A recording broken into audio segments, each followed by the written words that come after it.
Good evening. Chris Lee and Graham Doty of Southeastern 16 here to talk about SEC Friday night action. It has been a good day for the league. I say Friday night, a lot of Friday afternoon action too. We had all 16 teams in action. We had, 5 teams playing in classics, I think. One still going on with Vanderbilt at UCLA. We had a lot of outcomes from earlier today. Graham, as we sit here tonight, I need to do a little bit of scoreboard checking. We got a shot to see the league go 14-2 today last time I checked. Yeah, which is not a surprise. I mean, I kind of thought that the league would, continue to have a good weekend, especially in non-conference play. By the way, like everybody in the chat, everybody watching, was I not the only one that had issues with D1 baseball today trying to find scores? I got like waitlisted. It was like you have to wait Really? 20 minutes. Oh yeah, popped up and everything. It was like you got to wait 20 minutes to pull up the scores. It was weird. That has never ever happened before. Wait, what? So like everybody goes to D1 baseball to pull up the Sure. score all over the country. But today, for whatever reason, you're 20 minutes away from being able to see what's going on. So like I couldn't check the scores instantly. And then if you ever go on the ESPN app, their college baseball scores are all over the map. Like they get their scores wrong. Like they'll be 3 innings off. I mean, the ESPN app is the Wild Wild West. Yeah. No, that's like I remember when D1 baseball, before D1 was a media entity thing, somebody's out there had the domain. It was D1 baseball. That's when you went to check scores. I don't know if you remember that day or not, but I've never seen that happen either. But anyway, yeah, we've got Vandy and UCLA 8-2 in the top of the 8th. We've got, let's see what else we have going on at the moment. Arizona and A&M in the top of the 8th. A&M leads that 2-1. Let me check the score here on the box score, see if that's current. Sometimes the scoreboard, that looks to be current. A&M just made a pitching change. Yeah, I don't know what's up with them not being able to score runs, but that seems to be getting a little bit of a thing. So let me ask you this: like, when does it become a point where that is kind of the trend? I know college baseball you can't compare to Major League Baseball because there's way fewer games, but in college baseball, when do you look at it, the amount of games, and be like, okay, this is kind of this team's identity? I don't know. I mean, it's one of those things that, like, to be really sure about it, you would have to look into every game and say, were they playing in, how many times they play 38 degrees and damp, or how many times do they play in a major league ballpark, or things like that. Like, there could be some circumstances around it. But, at the same time, when you feel like you're making too many excuses, it's usually because you're making too many excuses. So I'm gonna hold off judgment because, like, we know that team can hit, right? We know they've got a lineup full of guys who can hit. And again, I go back to 2022 when they made the College World Series, getting different coaching staff. But if you go back and look, they were not impressive early in the year. And then they got to conference play, and they just started sticking it to anybody and everybody in league play.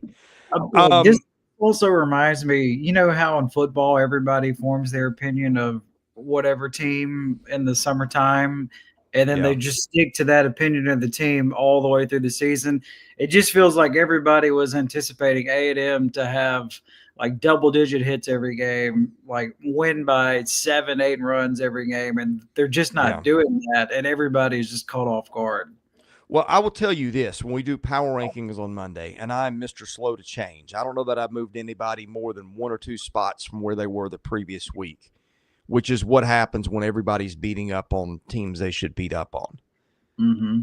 This is going to be the week that I start to be a little more flexible in my rankings because we're seeing more good on good this weekend than we have. We've had a couple of teams that have had a couple of weekends of good on good. So I'm getting to the point where I'm ready to start making some more judgments and then let some teams earn it back. But we'll see. Anyway, recapping earlier in today, your winners: Mississippi State 14-3 over Rice, Georgia in a come-from-behind win 10-9 over Florida Gulf Coast. LSU beats pesky Kansas State in 10 innings, 8-5. Auburn blanks Ohio State. Sam Dutton, we'll talk about him in a minute. 13-0. Arkansas in a wild one scores 10 in the fourth inning to come back to beat Charlotte 11-10. Kentucky beats Hofstra 7-5.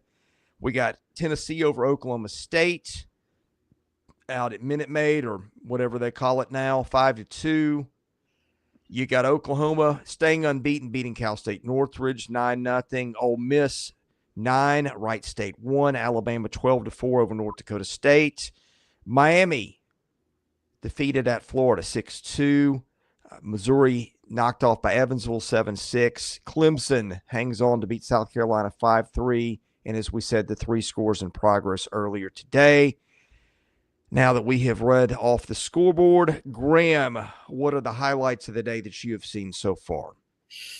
Well, we had some wild games today.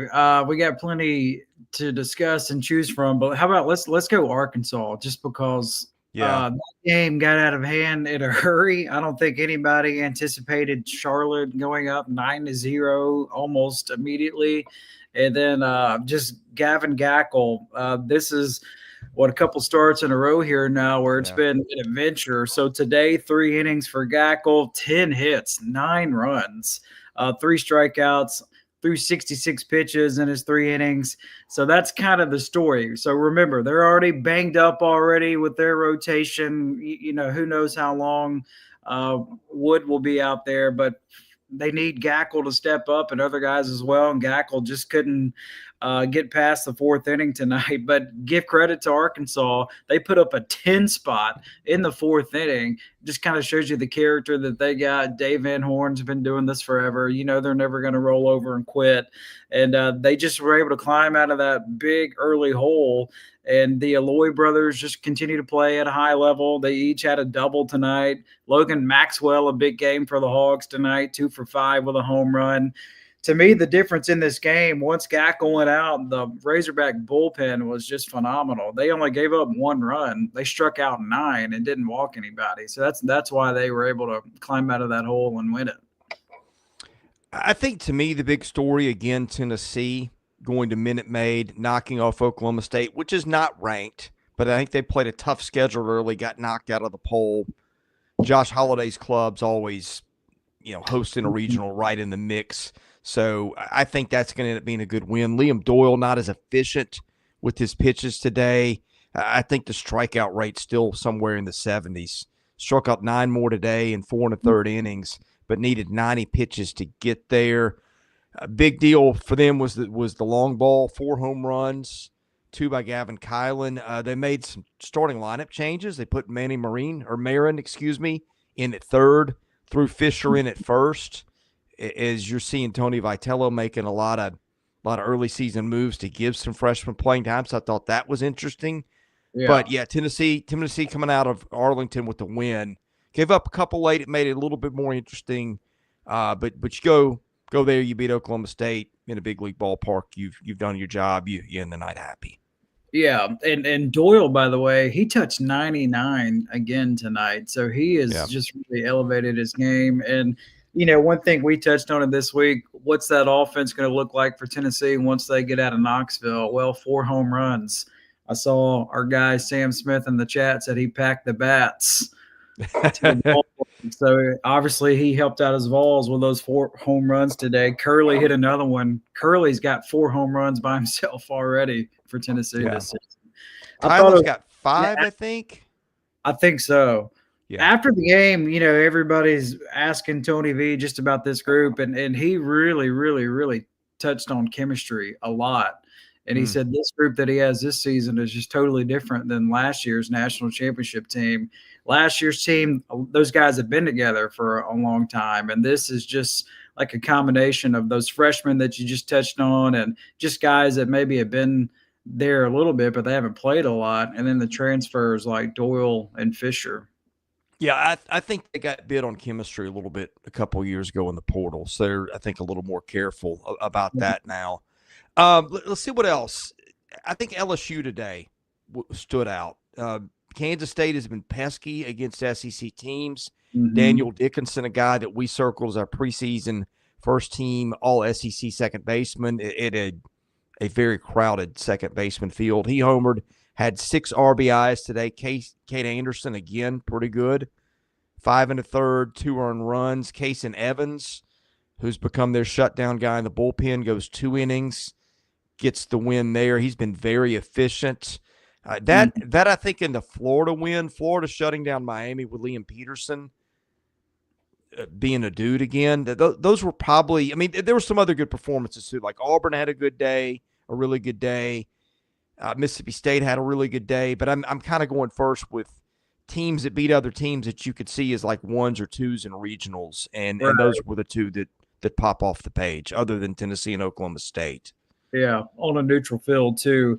Yeah. I think it's safe to say LSU has potentially found, somebody on the back end of their bullpen in Kason Evans. I mean, every time he's been out there, he has just been money. 2 innings, 3 hits, 3 strikeouts, 33 pitches, 20 strikes, picked up the win tonight. So, I mean, that's somebody that the Tigers will certainly lean on for sure. Then your guy, Daniel Dickinson, he was clutch today. He had the timely hit, 3-run home run to break the tie, and then the single in the 10th for the insurance late for LSU. So he was big time today. Yeah, that one went 10 innings, I think. So that one was not easy. LSU is not playing near its ceiling yet, but still playing well. Again, I think that is a team. I'm going to call it. LSU's going to take a turn at 1 in our power rankings at some point this year. I don't know if it'll be Monday. Probably not. I got another team in mind for Monday. And when you say I think at some point, you're meaning that way up. Yeah. Because we had them 2 last week. So yeah, we know they got the talent, and this is a big weekend for them. By far, the best competition that they played. Yeah, 2 pitching performances. I mean, there's more than that, but and there'll be one more we'll talk about when this game finishes.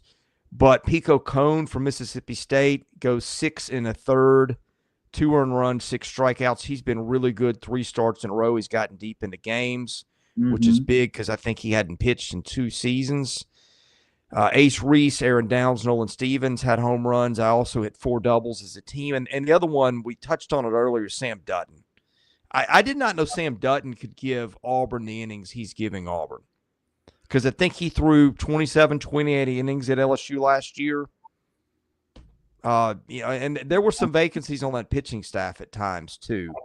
But Butch Thompson has done a great job of developing pitchers, and we might have another success story in the making with him throwing 6 shutout innings today, I think. Yeah, struck out 9, gave up both hits that Auburn gave up today. So the bullpen came in. Now, also, here's another thing interesting. Chase Freilich started for them today, got 3 hits. We talked about that freshman class, and I think we mentioned 3 or 4 freshmen before we mentioned him, but he got the start today, hit well. So I think if you're an Auburn fan, you got to like a lot of stuff that you're seeing with Auburn. Again, for rough first weekend because of the tragedy to Cade Blue's mom. I'm thinking that team was feeling it a little bit. That Auburn has played almost as well as anybody since that first weekend. They really have. And I guess you can call this a hot take, but to me, they're going to have one of the best offenses in the SEC. Yeah. When you look at their numbers, like Cooper McMurray leads the SEC in hits right now. He had 2 more hits today. And you touch on the freshman, Chase Freilich, 3 hits today, true freshman. And then a guy that we've touched on the past couple of weeks, another good night, Chris, Bub Terrell. He only had 1 hit, but he walked 3 times, which tells me he's got a really good approach. So, I mean, those are 2 true freshmen that are playing a lot early for Auburn. And that's a recipe for success for sure. And for Dutton, by the way, that is a career high, his 6 innings and his 9 strikeouts. So that was, up to this point, the best outing of his career. Yeah, Bub Terrell, we were told when we talked to Butch Thompson, and he was one of their higher-rated freshmen, right? Maybe their highest-rated freshman hitter. But when he talked to us, 2 weeks before the season, he basically said, yeah, he's been scuffling. In other words, don't expect a lot right out off the jump. So sometimes freshmen with a little playing time, it starts to come with him a little bit. And if it does for him, that offense can be really dangerous. Yeah. And I mean, like, we hardly talk about Ike Irish at all. And I mean, he's going to Well, be. we will in time, but yeah, you're right. Right. Yeah. No, you're, I mean, and that's, hey, when you're winning a bunch of games as Auburn and we're not mentioning Ike Irish, that's a good thing. Yeah, for sure. But you just look at their lineup, and they got 6 guys already with double-digit hits this season. So they're going to be able to swing the bat at a high level, it seems. Yeah. Yeah. It had some mid-major transfers they picked up that have hit for them. Mm-hmm. Yeah, be interested to see how that goes. We didn't touch much on Florida and Miami. Stuff I circled in that one, if I can find my notes. Bobby Bozier, Brendan Lawson each hit home runs for them. Peterson again goes 6, gives up 2. Boy, I feel like a constant theme, and I did not expect this early. It feels like everybody's got a couple of guys can go out and give you 5 or 6 innings consistently. I just think we see that with emphasis on workloads. And again, I get that you're not playing dudes early in the season, but still just letting guys go in and pitch that many innings is a surprise. And I feel like just about every team has got a guy or two that's done that multiple times this year. Yeah, well, I mean, again, I know I'd say it all the time, but I'd say it because I think it's interesting. Carrick Jackson told us last season the average start in SEC play for any pitcher was 4 1/3, and it feels like that we're going above that. We're seeing a lot of 5 and 6 innings from everybody, it seems like, around the conference.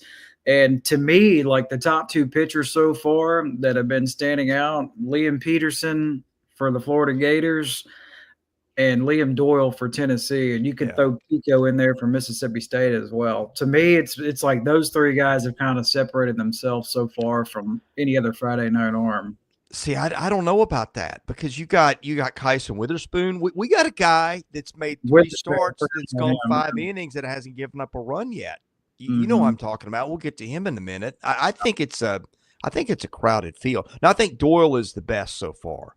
Like when you're striking out 70% of the hitters you face, that's just otherworldly. Yeah, that's video game. If he keeps throwing like that and stays healthy, you're looking at a kid that's going to be top 5 in the draft this year. So to me, he's put himself on another notch. Now look, he only went 4 1/3 today against Oklahoma State. Maybe when the competition ramps up and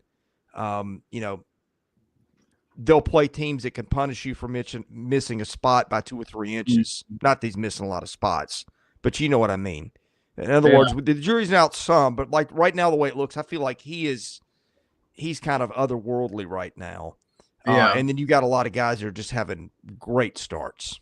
Great starts. Yeah. By the way, for Florida, real quick, like to me, it looks like Brendan Lawson is going to be a dude. Like he is off to a really good start for the Gators. 2 for 3 tonight, home run. This kind of feels like they're trying to find a home for him defensively on the field. But at the plate, he's been off to a really, really good start as a true freshman. I don't think we talked about him any before the season. Canadian. I mean, he just ends up in Gainesville, and I mean, I think he was a shortstop in high school, and they got him playing first base. Yeah, I mean, and if you listen to Kevin O'Sullivan when he talked about him before the season, he said he's really coming on. But, I mean, they have so many transfers and returning guys that I was like, okay, great. Wake me up when he plays with the other dudes they've got. Well, we're here. Yeah. So, name a Canadian hitter in the SEC. I got one in mind. See if you can get one. Canadian, like current or past? Any. Chris Bassan at Kentucky back in the day is Canadian. Okay, I didn't know that one. Yeah. I'm thinking Eduardo Julian for Auburn. Yeah. Playing for the Twins now. Yep, forgot about him. Disaster at third base, could just flat out hit though. Yeah, that's the way it works. If you can hit, they're going to put you out there. But not many of them. Yeah, Deacon got it. I knew Deacon would know. Let's see. What are we going to hit next? Again, we'll hit the games Well, we'll get into Vandy UCLA here in a little bit when that one's over. We're getting close. How about this? Headed to the ninth there. We kind of touched on it a little bit, the Mississippi State game. They Yeah. kind of got two developing situations. One is Hunter Hines. Did not start tonight. It's not injury related. So Hunter Hines has started 179 of 180 career games. And so when he's not out there, it just feels a little weird if you're a Mississippi State fan. So he's healthy, didn't get the start, mainly because he's been struggling at the plate. He's 7 for 31 this season at the plate. Hines is. So he doesn't start, and it doesn't really impact State at all. They win 14-3 over Rice. They're on the road for the first time. They get 16 hits today, and to me, like, the spark plug for them is one of their new additions is Garrick Fry, the North Alabama transfer. Like, he didn't start the season, 3 starts in a row, and he's got 8 hits in his last 3 games. So if he keeps doing that, you're going to see him in the starting lineup for State. Yeah. This is the 3rd year in a row that Hunter Hines has declined. I know there's a gifted hitter in there. I'm not saying it can't return. But, like, we didn't put him on our first 3 All-SEC teams before the season. I think he was maybe a first-teamer on 2 years ago. Well, no, I think he was preseason first team on the coaches this year or the media poll. I'm just like, I don't see it. Not with all the hitters in this league and not at the rate he's been going. But that's concerning. And he can still hit a hot patch where, like, you can't get him out for a week. But that may just be a, hey, just go clear your head. Yeah. Sit on the bench, that kind of thing. Yeah. Lemonis has been doing this for a long time. That could very much be it. I mean, he's really, really good defensively at first base. It's just offensively, it hadn't been there this season yet. Yeah. Yeah. Sam asked what's in the water bottle. Sam Waters in the water bottle. We'll get to some comments and some stuff later. Let's see. I told you, I said there's a pitcher we haven't talked about. He's now, I think, thrown 15 shutout innings. I know they weren't playing much of anybody, but Ole Miss wins 9-1 today over, who was it? Wright State. Wright State, which I don't think is maybe vintage Wright State level Wright State. But, I mean, Hunter Elliott now, am I correct? He's not giving up a run this year? I'd have to double check that, but I do know, like, he's gone out there 3 times and has won every single start so far.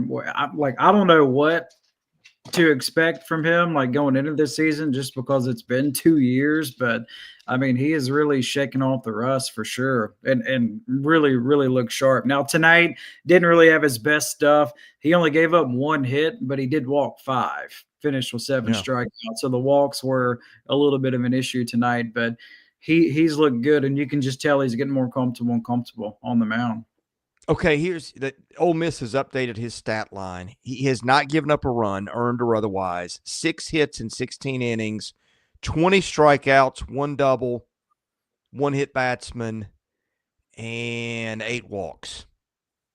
So you'd like to see a little bit more control. Mm-hmm. But, I mean, I think the big thing, like, if you'd said Hunter Elliott's gone 16 innings, he's got a 4.5 ERA, I'd be like, I'll take that. I just want to see him out there and able to throw. Yeah. He's too yeah. Yeah, you just want to see him out there. That's the main thing. Like, I know you got a lot of stories. Tennessee's a story. Liam Doyle's a story. Florida's getting to be a little bit of a story the way the Gators are playing. But, I mean, I think Hunter Elliott, that's a top 5 storyline in the league so far. I would agree, just because everybody saw what he did as a true freshman, started game 2 against Oklahoma in the College World Series, and really kind of took it to the Sooners that day and was a big part and focal point of that national championship for Ole Miss. Okay, let's see. Who else have we not touched on yet? Oklahoma, Missouri. Yeah, okay, Kyson Weatherspoon. Good again. What he goes 7, goes up. I've got the notes here. 6. Goes up 6, 7 strikeouts, no runs. Jason Walk had a home run. They beat CSUN. still unbeaten. We got 4 unbeatens now. South Carolina went down, so we'll get to that in Clemson in just a minute.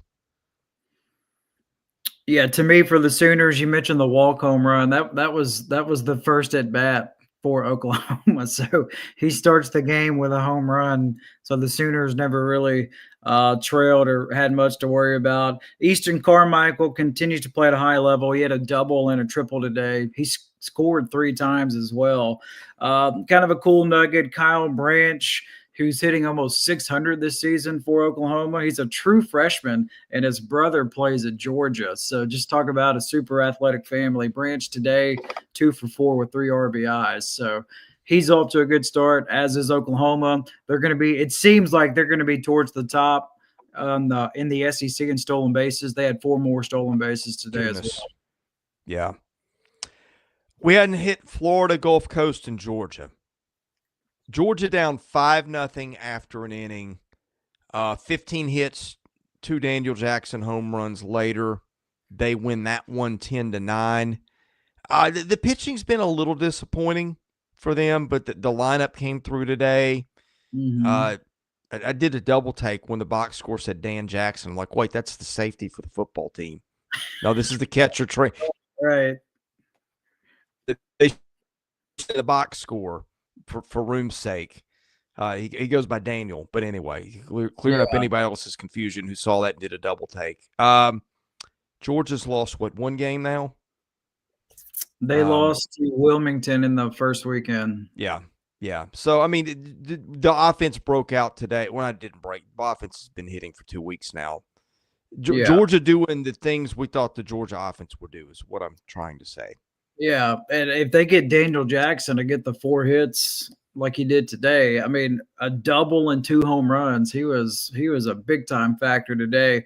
To me, the story today for Georgia and why they were able to climb out of that 5-run first inning, so when your starter can't make it out of the 3rd inning, like Finley today only goes 2 innings, the shortest outing of the season for him. He threw 61 pitches in 2 innings, by the way. So when he can't make it to the 3rd, it's just going to impact your bullpen and what you want to do. And so they turn it over to Eric Hammond, and he's the reason why Georgia was able to win this game. Hammond, 2 1/3, 6 strikeouts, no runs, no walks. He hasn't allowed a run at all in any of his outings this season for Georgia. So he's a big reason why they were able to climb out of that hole and win today in Athens. Yeah, that's the kid that transferred from Southern Cal, who was I guess a short reliever for them, I think, a year ago. Yeah.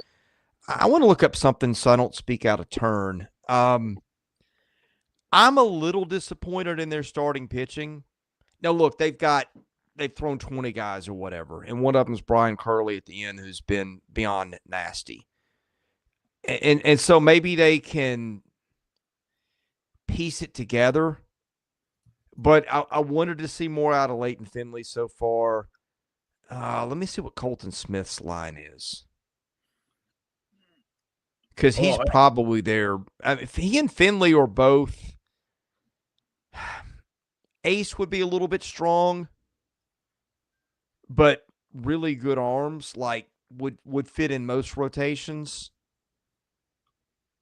Why can I not find what I'm looking for?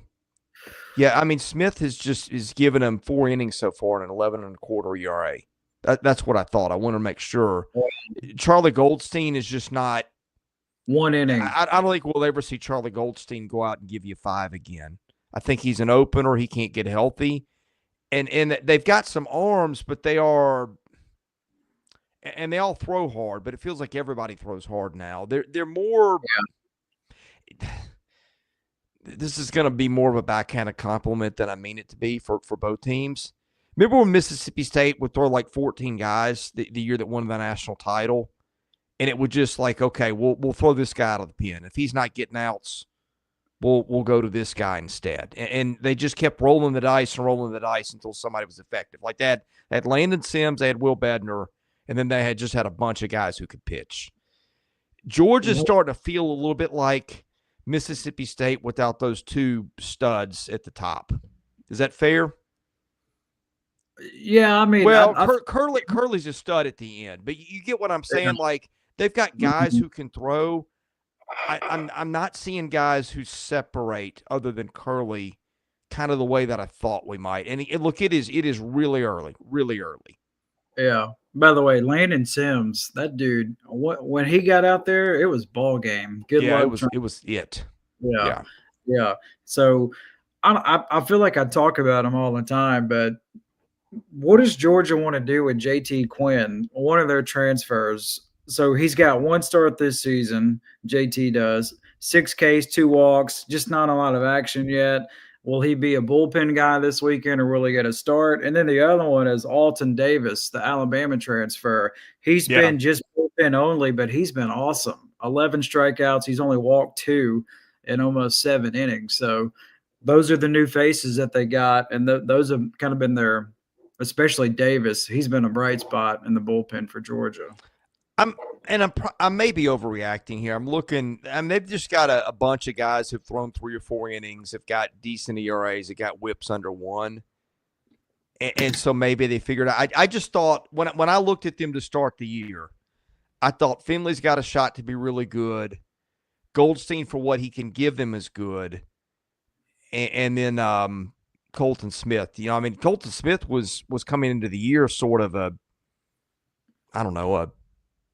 top 50 draft prospect some places. Yeah, depending on where you look. So he's definitely got talent for sure. It's just, to me, this weekend is just going to be fascinating. I mean, Florida Gulf Coast, solid program. Again, they put up 5 runs in the first inning today. Just how do they bounce back? What's Georgia look like? So that'll be a series to keep an eye on. All right, let's get to some things in the chat, and then Vanderbilt has just finished beating UCLA 8-3. Got some LSU, got some Arkansas. Deacon said, pretty sure Ohio State's tired of running into Auburn. Let's see what else we got here. Dutton had a day. Yeah, we hit that earlier. Mm-hmm. Josh says A&M not even a top 10 team. Every game's a struggle. Yeah, so far. Yeah. I'm not willing to throw everything we knew about them out coming in. And there are a couple hot takes in there. Yeah, no Chris Stamos Friday night opener with no UCLA. I forgot about that. Missouri. Sam, we're picking on Missouri. Sam will make a fun. See that. Yeah, that's the one. Go ahead. I'm sorry, Graham. I'll just say that with Sam out there, they'll have a good time in Columbia. Oh, they will. Yeah, Missouri lost to Evansville 7-6 today. I don't know what else to say. Wasted 5 innings from Ian Lose, Mateo Sarnett, a home run. Let's see. We hadn't had Alabama. We're getting late in this, haven't had Alabama. Alabama stays unbeaten, one of 4 teams that stayed unbeaten. Torres, Norton, Snell, Bonamalo each homered. Braylon Myers gave them 3 scoreless in relief, and Alabama just continues to do what Alabama's done. Yeah, to me, this speaks volume about their offense. So Bama today, 11 hits, 4 home runs. Justin LeBron went 0 for today. I saw that. He didn't do anything, and they still had 4 home runs and the 11 hits. So big day for the captain. Snell, as you said, 4 for 5 with a home run. But they just consistently just tear the cover off the baseball at a high level. And right now, their numbers offensively are up there with anybody in this league. We didn't talk South Carolina Clemson. Meant to do that earlier. That's one of the few losses it looks like the league is going to take tonight. Clemson beats them 5-3. Aiden Knack, the starter for Clemson, goes 4 2/3, gives up 3 runs, but Carolina just couldn't do anything against that bullpen. Matthew Becker started, wasn't great. And then Stone comes in, was pretty good for them in relief. We hadn't talked much about him at all this year. My takeaway from that game, and I thought this was fascinating. Have you ever seen a band? I know what you're going to say. Song game. A what? Their marching band was at the game tonight. Clemson's was. Oh, no, I didn't catch that. They put the whole band in the outfield. I've never seen that anywhere. Yeah. What do you think I was going to say? I thought you were going to say the no warning track. They still don't have a warning track on that field. Yep. It looks like they've got something with turf or grass where like I guess it's a different surface or something so that when your feet are hitting it, you can tell. But that bugs me for some reason. Yeah, it is. They got that artificial surface. I'll tell you what, though, South Carolina, they made it interesting. I thought they hit not one but 2 home runs there a little late in the 9th inning, but Clemson made a couple catches at the wall. So South Carolina tried to make it interesting for sure. Just like Arizona is right now to A&M. I was going to say Petrie got one, and I think was it Max Kiefer got the other one that almost got out in the 9th? Yes, it was. Yeah, towards the top of the lineup. Yeah. Yeah. Okay, I'm pulling over to the Aggies. Yeah, that's tied now. What has happened here? They got fresh corn on, and looks like runners at third and first. Single, infield single, fielder's choice. So doesn't look like, according to this, I don't have the video, it doesn't look like they're killing the ball. It's just Chris, by the way, stuff on the spot. Josh in the chat has a question for you. Yeah. Here we go. Not to put you taking Vandy. No, I mean he's not wrong. They have. I wouldn't. Afterthought strong. I mean, Vanderbilt's ranked 12th tonight, just knocked off UCLA. But I mean, they're the top program in college baseball right now. But I don't think Tennessee happens without Vanderbilt being there first. I really don't. I think that's one of those things where you look across the state and you're like, why can't we do that? I think it's a league thing too. I mean, this is a league outside of Missouri. Everybody seems to be most of the way in. Not everybody's not going to be all the way in, but everybody's certainly going to be invested. I mean, look at what Auburn's doing. Auburn renovations to the stadium. Georgia just did it. I mean, these stadiums are the best in the country. You could be right. It could certainly be Vanderbilt. They were forever the top team in that state, but I just think it's at the point now where everybody in the SEC is invested in college baseball. And it just shows, look at the trips to Omaha for everybody. And I think the network has helped that too, right? Like big 10, 12 years ago, you couldn't catch games on TV that often. And now I think it's like, okay, our team's good. Let's tune in and watch. Oh, this is kind of fun. And like you said, Kentucky's invested now, Graham. Yeah. Well, Kentucky's had pockets of good teams, but they didn't show up like they are now. I'm telling you, if you get a little taste of it, these athletic departments, they're like, you know what, this is fun. Like, remember when Arkansas went to North Carolina? It was either for the regionals or the super regionals, like 2 or 3 years ago. Man, Arkansas, they flocked to Chapel Hill, like the Razorback fans. Like, they just packed that ballpark. And you could tell everybody in North Carolina was like, man, everybody really, really cares about college baseball in the SEC. Yeah. On the topic of Vandy has just taken down UCLA, which is pretty team, I think. 8-3. J.D. Thompson starts, goes 5. Brody Johnson, who I think is their best hitter, hit a home run tonight out of the cleanup spot. Freshman missed the first couple of weeks, also hit a triple. They got a bomb out of Mac Rose. Their bullpen was pretty good. Felt like the ball was carrying a little bit earlier and then just kind of quit as it gets colder and damper out there. But a big win for Vandy. Vandy now, I think, 9-1. I'll have to check the record. Go to Warren Nolan and hope it's correct. We learned the hard way about that this week. So this was at UCLA, is that right? On campus? Yeah. Okay. And they go tomorrow. They go across town to Southern Cal, and then they come back and play Connecticut on UCLA's field. Okay. Oh, I can tell you right now, USC has a much better field and stadium than UCLA. Yeah. Yeah, no, Vandy now 9-1, and for whatever it's worth, number 1 in the RPI after tonight. Gotcha. By the way, Josh just continues to fire the hot takes in the chat tonight. Yeah, I think if you're Barry and Vandy, I think that's misplaced. They fired a hitting coach in the offseason and made some moves. They hit the portal hard. Some of the kids they brought in through the portal are doing some stuff for them. Well, now, I don't know that their pitching is up to what it's been, but I don't think they're not a pushover. Well, as long as Corbin is there, they're going to be in the mix. Yeah, he's got to be. Yeah. I don't think they're not Tennessee. They're not LSU. I'm getting more impressed by Florida the more I see them. I don't think they're that level. I don't think they're Georgia. I don't know what to do with A&M right now. I don't think they're A&M. I mean, I'm not going to say they've caught A&M because A&M's had a bad first 2.5 weeks, but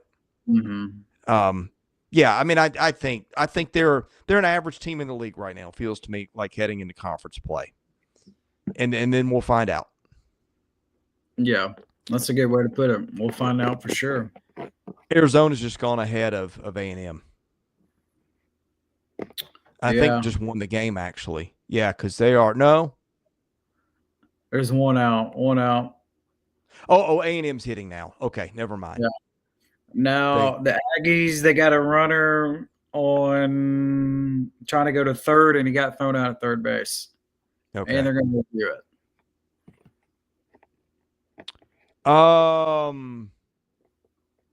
Texas up 2-1 on Washington. Who started that game for Texas? I've never seen that ballpark, by the way. That ballpark in Vegas looks nice. Where are they playing that one? Whatever the minor league team in Vegas is. Okay. They got a ways. They're in the bottom of the 6 of that one. Yeah. Let's see. Who have we missed? I feel like we've touched on everybody. I think so. Did we hit Kentucky? That's one we didn't hit. We didn't. We did hit Kentucky. They win 1-7-5 today. Luke Lawrence, the Illinois State transfer, gets an early home run. Nick McKay gives them what I think is going to be probably a typical Nick. Well, he'll be better than this. He went 4 1/3, gave up a run. Class 2018 kid. Mm-hmm. Yeah, I thought. Let's see what Cole Hayes I think had a couple more hits today. Maybe I'd have to look that up. Yeah, he went 3 for 4, 2 doubles, 2 RBIs. That's the kid nobody in this league is talking about that people need to be talking about. Well, I think a part of it is they played on the road so much or haven't played at all. They just haven't had a lot of games, like you said, on TV or streaming yet. But he's been good. And then if they didn't have Jackson Novey, they would be in trouble. Novey has been really good all season long. 2 innings today, no hits, struck out 5. Yeah, wait and see. I mean, they did this last year where they go at it differently, right? They're not going to go out and strike out 14 guys per 9 innings. They're going to ground ball you, defensive position you. It's not like we were talking about a lot of those guys coming into last year and they pulled it off pretty well. They've also got Ben Cleaver. Yeah. I'll say this. And they like him a lot. They might have potentially found something. So Luke Lawrence gets the start tonight. He only had 3 hits all season, and tonight just goes, off the charts. He had a double and a home run and was a big reason why they were able to beat Hofstra tonight. So maybe potentially getting some more at-bats after his performance tonight. I think he's been their starting second baseman. I can't remember if he and Herrera have been in a timeshare or not. But anyway, they've got a few guys. He was a good player for Illinois State a year ago. Typical Mingione kid, gets on base a lot, steals some bases. Yeah. Doesn't strike out a ton. You got to feel bad. Illinois State, they lost both of their middle infielders. The other one, the shortstop, he's at Ole Miss now. Yeah. Let's flip it to tomorrow. We're still looking at A&M and Arizona. Is my box score frozen? I got it. They're reviewing this play at third base. So okay, it was a ground ball to short, a throwing error, and the dude tried to go all the way to third base. I can't tell who it is, but they caught him out on the field and they're reviewing it right now. Okay, that makes me feel a little better.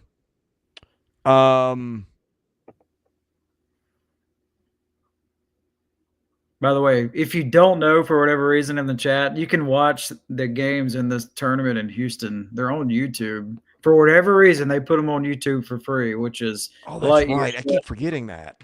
Okay, I'm gonna turn this thing on the bigger screen then. While I'm doing that, Tennessee Rice tomorrow. I like the South Carolina Clemson game. Well, yeah, Rice is not very good. That'll the one I'm waiting for now is be the where they get Arizona game 3. Say it again. What'd you say? Yeah, they get Arizona on Sunday. That's the one I'm waiting for now. Yeah, they'll roll. I mean, I'll tell you what, there will be something to watch tomorrow. I want to see what they get out of starting pitching. I guess they'll go. I don't know if they'll go. Well, no. Did Russell go? No, Russell went midweek, right? Phillips has been their number 2 guy, I believe. Mm-hmm. Yep. Somebody in here late. Let's see, couple things. What did we say about Arkansas? We said they got 10 in the second, and Gabe Gackle's been a disappointment. But we saw some things out of the hitting today. The Alloy brothers are good. The Alloy brothers hit the ball hard.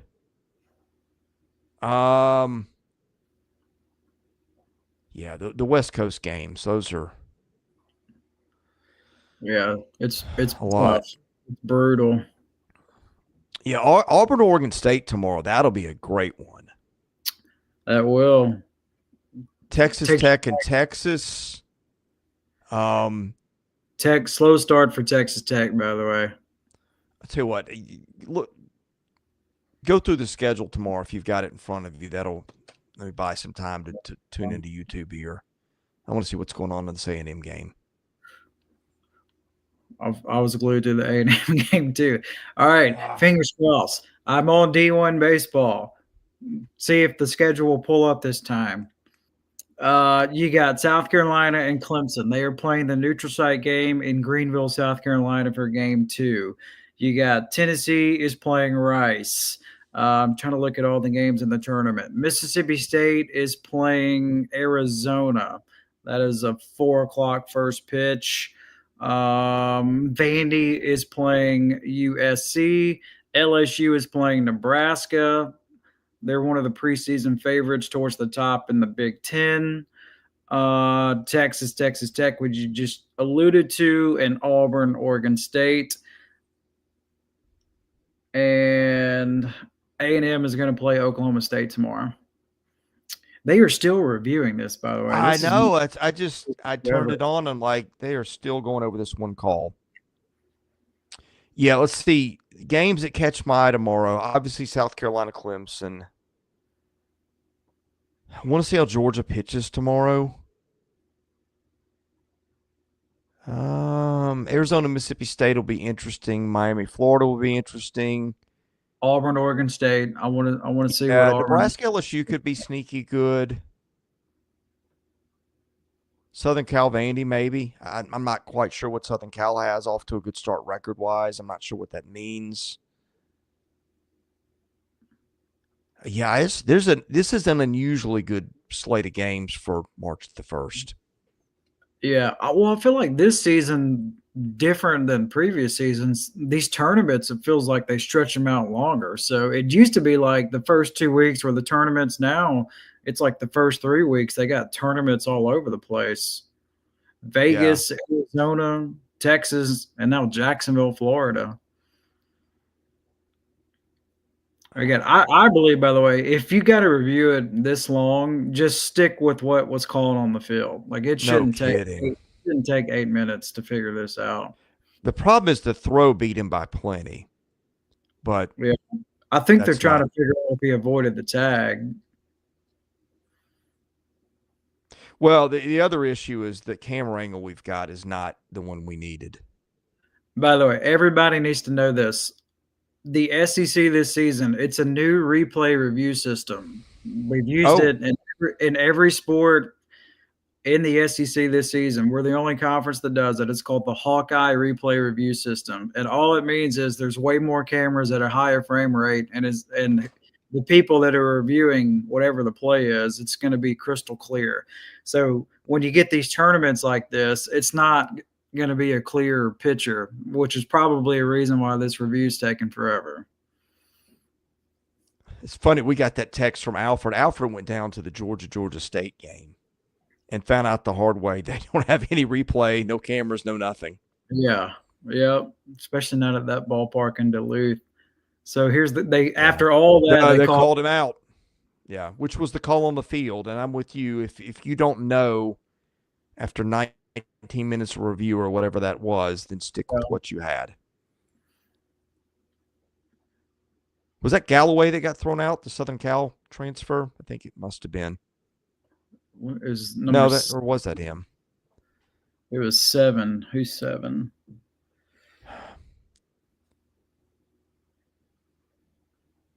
Oh, that was Kyle. Gotcha. Kyle or Keel, Terrence Keel, I guess it is. The freshman. Okay. Yeah. They should have timed that. That was at least 8 minutes.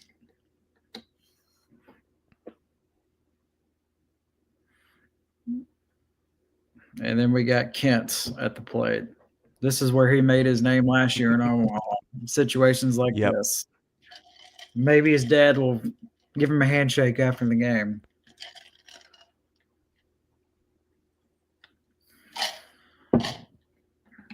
So Josh says Phillips tomorrow and Russell Sunday. I can't remember who their Sunday guy's been. I'm not sure they've had a consistent one. They were teasing us and saying Nate Snead, or not. I don't know what there were.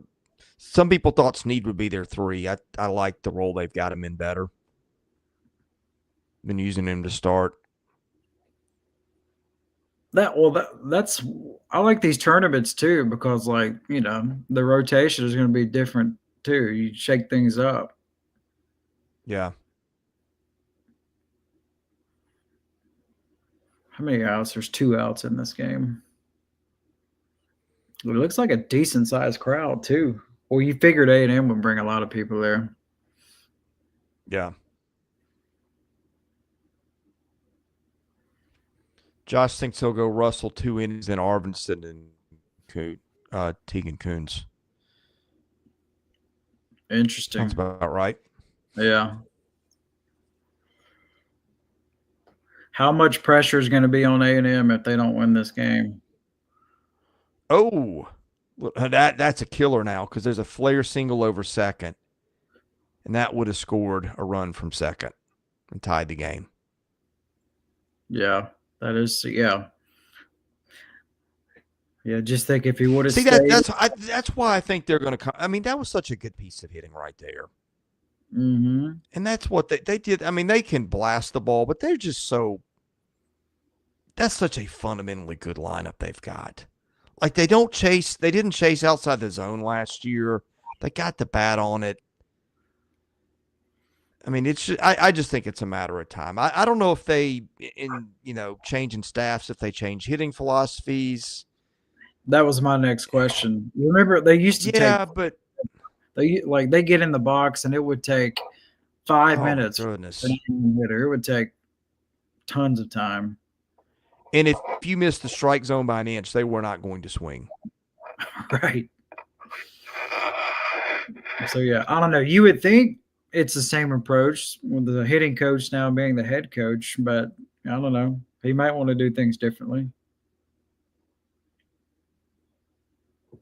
How long was he their hitting coach? Let's look it up. I think long enough. But again, you got to remember, he's a young guy. Like we say that all 37. the time. He's the youngest head coach in the league. He's 36. He's from Indiana. His first year at A&M was 2022. Okay, and that's the year that I was just like blown away with what they did. Mm-hmm. So that makes me feel a little better. I mean, there was a lot of pressure on that team. Everybody and their brother had them number one. Yeah, Oh, tons what of a pitch. yeah. That's a Ball big time. game. And remember, Arizona, they struggled the first weekend in that tournament. You know, they lost to Yeah. Ole Miss, they lost to Texas, Clemson. I don't think they won at all. And they've been on fire since then. Yeah. I mean, they've always got talent.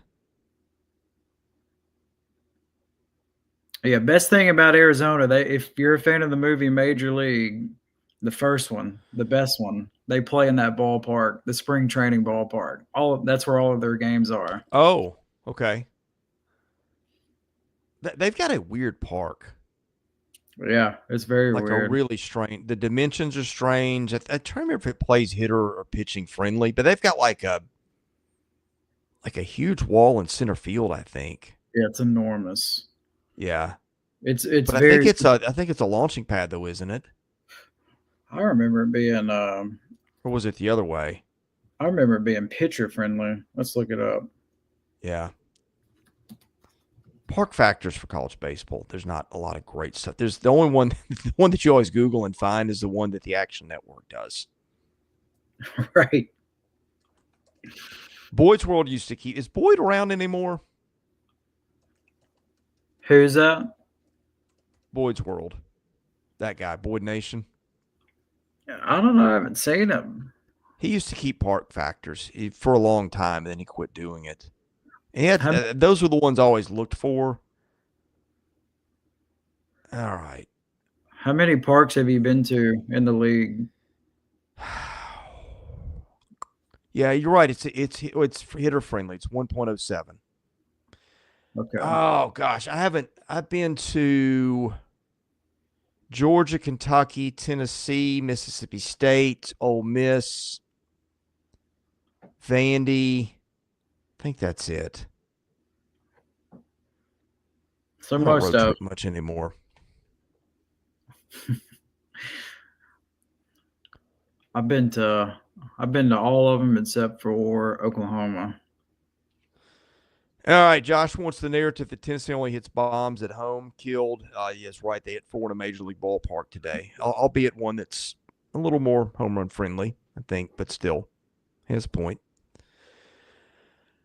Let's put a bow on it. Fun first day though for week Yeah. 3. A lot of fun games. I think we'll see a lot of big time games tomorrow as well. I like these tournaments. These early tournaments are fun. Let's do medal stand for teams. Gold, silver, bronze. Who have you got? Ooh. Hold on, let me look real quick. Let me recap. Let's look at who we're working with. Gold. Let's go. I'm gonna go LSU, beating a solid Kansas State team in 10 innings. And then I'll go Florida. And then I'll put Tennessee up there too. So those will be my top 3. I'll go Tennessee. Yeah, I'll go Tennessee gold. I'll go. I'm going to go Miami silver, LSU bronze. With apologies to Vandy and Auburn. Anytime you 2 hit a team like Auburn did tonight, that's notable. Yeah, it is. And I mean, Oklahoma's still unbeaten. We could have put them in there just for that. Medal stand players. Which players have stood out? Yeah, give me your top 3 players from today. All right, I'm gonna go offensively. We'll start there. Let's go with Chase Fralick for Auburn, the true freshman. 3 hits today. Thought he had a good day.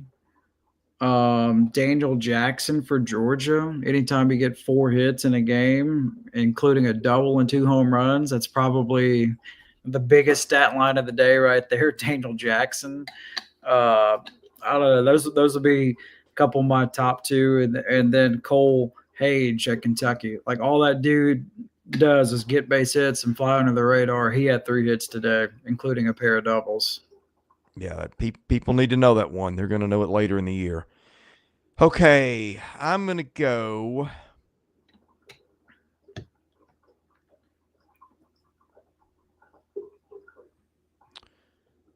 Nothing obvious. I'll go. I'll go Daniel Dickinson Gold. You hit a home run, you drive in 6 runs, your team wins an extra inning game. You get it. Yeah. I'll go Sam Dutton Silver. I know Ohio State's not some of the teams that these other guys play, but you go 6 shutout innings, 2 hits, 9 strikeouts, you've earned it. And I'll go I think I'll go Liam Peterson Bronze. I think Miami can hit. And, you win Friday night on a rivalry series, you deliver Gavin Kylan. I knew I was forgetting somebody. Yeah, it's hard to keep track. Cade Stell too at Bama. He had 4 hits. Yeah. Give Kylan the bronze. Yeah. A lot of worthy candidates for sure. No Doyle today because he only went 4 1/3. I mean, it was a great 4 1/3, but too many guys went longer today. Not that anybody in that dugout's complaining. Anyway, yeah, back. I think we'll probably we'll have basketball recaps tomorrow. I'm going to be busy tomorrow trying to watch. Realistically, probably more scoreboard watching than ball game watching because I got a lot of basketball to watch. Yeah, it's a lot going on. Basketball. My head. These stress me out because I want to be prepared and not. But I'm like, that's going to be 24 games to follow tomorrow between baseball and basketball. So let's be real here. You're probably not going to get hard hitting analysis from this guy on what you see Saturday. You can be getting box score scanning. I'll tell you what I think based on that. Yeah. And tomorrow, you know what it is. Tomorrow, March begins. Yeah.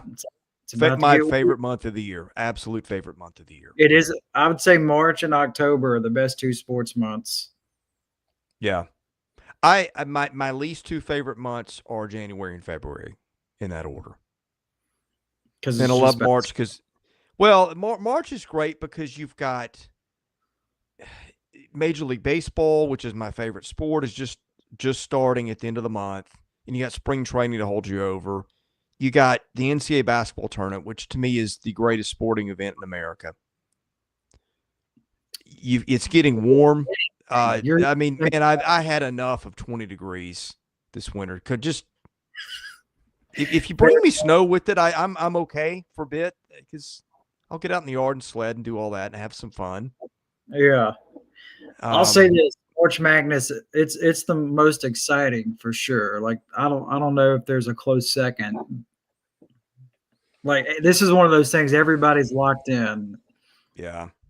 If I were a golf guy, the Masters would be right up there. I'm just not. You would. I'll watch it some. Been in the Masters though? Have you ever been? No, but you know what? If somebody offered me a freebie, I would make plans and go. You need to go. Like it's like going back in time. You don't have your phone on you. The food and the drinks are super cheap. Like everything under $5. It's awesome. It's definitely worth it. You don't have to know anything about any of the players, but it's awesome. Yeah. I'm trying to think favorite sports or favorite the NCAA tournament is number 1. I don't know that I have a close second. Well, no, I did College World Series, of course. What am I? I know I'm missing something. Josh is right. July is the worst. The months that I do not like I do not like January and February because I'm not a big cold weather guy. And July is miserably hot. And you've just got nothing going on other than Major League Baseball, which, hey, that's good enough to keep me entertained. But yeah, you just got to get Nashville to get a Major League Baseball team. yeah, and I don't know what I'm going to do with my allegiance once we do that. I'm hoping we get an AL team. I think that's what they're going to do. I don't think they want to compete with the Braves. Yeah, I've got too much emotional capital invested in the Braves. Yeah, I don't know what I would do. All right, let's get out of here, Graham. Thank you to all for watching. I think we're going to start doing Saturday night reactions. We're kind of piecing it together and seeing how it goes. We'll have more of a set schedule once conference play begins. Well, and it helps that there's 4 of us because we all need to take a night off every now and then, me included. Right. So anyway, thank you guys all for watching. God bless you. Have a safe and happy weekend. Yeah, we may come back with the Sunday night stream, just depending on everybody's schedules. Monday power rankings and if you're not watching, we are doing live shows Monday, Tuesday, Wednesday, Thursday. We usually start anytime between 10 and 10:30 Central, depending on schedules and when I'm done talking basketball with Max and Blake and all that stuff. Yeah. And Alfred's been games in person. He's in Tuscaloosa this weekend. Yeah. Alfred's everywhere, man. That guy. Texas week 1, Georgia State midweek for kicks and giggles. I get tired just thinking about all that travel. Me too. That's what your 20s are for. When I was his age, I was all for it, man. Send me on the road anywhere, anytime. Yeah. Now and then it creeps up on you, and then like you have one 4 or 5 hour drive, and you're like, "This is for the birds." Yeah, I cannot do this. Yeah, anything over 20 minutes now, I'm just like, no thanks. Right. That's what happens when you work at home for years. You're just like, screw commuting. I'm liking this. No doubt. All right. Thank you all for watching again. We'll probably do a Sunday night live stream. Don't hold me to it. Worst case scenario, we are back Monday morning with power rankings in a weekend wrap up. And again, Monday, Tuesday, Wednesday, Thursday live shows. So tune in for those. Tune in for all kinds of basketball coverage tomorrow. Blake and Max have got you covered, and I'm sure I'll be pitching in at some point too. For Graham Doty, I'm Chris Lee. Thank you for watching our baseball content here at Southeastern 16.